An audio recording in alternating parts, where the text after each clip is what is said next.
Is the State Department currently preparing to engage with the Biden transition team? And if not, at what point does a delay hamper a smooth transition or pose a risk to national security? There will be a smooth transition to a second Trump administration. All right? We're ready. The world is watching what's taking place here. We're going to count all the votes. When the process is complete, there'll be electors selected. There's a process. The Constitution lays it out pretty clearly. The world should have every confidence that the transition necessary to make sure that the State Department is functional today, and successful with the president who's in office on January 20th, mid-afternoon, will also be successful. I went through a transition on the front, and I've been on the other side of this. I'm very confident that we will do all the things that are necessary to make sure that the government, the United States government, will continue to perform its national security function as we go forward. So you believe there's widespread voter fraud, that the reports that we're getting from Pennsylvania, from Michigan, showing vote totals in massive leads or significant leads with 99% reporting are going to be overturned, and that the United States failed to conduct a fraudulent free election? Rich, I'm the Secretary of State. I'm getting calls from all across the world. These people are watching our election.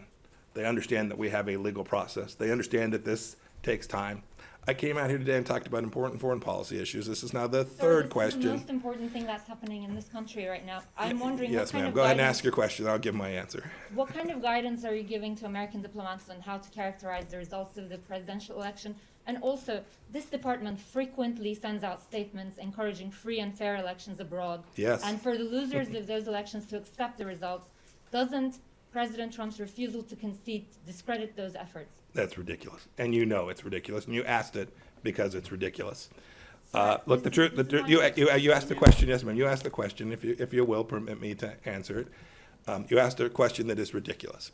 This department cares deeply to make sure that elections around the world are safe and secure and free and fair. And my officers risk their lives to ensure that that happens. They work diligently on that.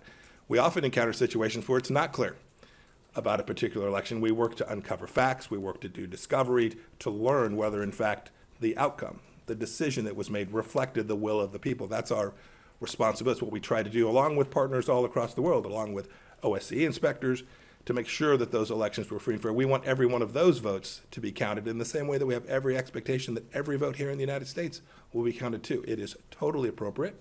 The United States has an election system that is laid out deeply in our Constitution, and we're going to make sure that we get that right.